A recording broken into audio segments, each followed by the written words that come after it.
بسم اللہ الرحمن الرحیم عن ابن عباس رضی اللہ تعالی عنہما قال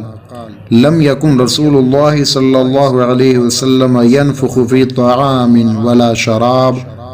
ولا يتنفس في الاناء۔ ابن ماجہ نے اسے روایت کیا ہے کہ نبی اکرم صلی اللہ علیہ وسلم کھانے اور پینے کی چیزوں میں کبھی پھونکتے نہیں تھے اور نہ کبھی برتن میں سانس لیتے تھے۔ اور انہیں سے ایک اور روایت ہے کہ حضور علیہ السلام نے برتن میں یا کھانے پینے کی چیزوں میں پھونکنے سے منع فرمایا اور فرمایا النفخ فی الطعام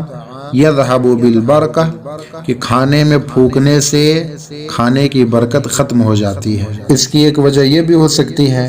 کہ آدمی کے پھونک میں کئی طرح کے مختلف وائرس اور جراثیم ہوتے ہیں جو کھانے میں جا کر کے اس کو نقصان دہ بنا سکتے ہیں۔ اس لیے زیادہ گرم کھانا کھانے کی بھی ممانعت ہے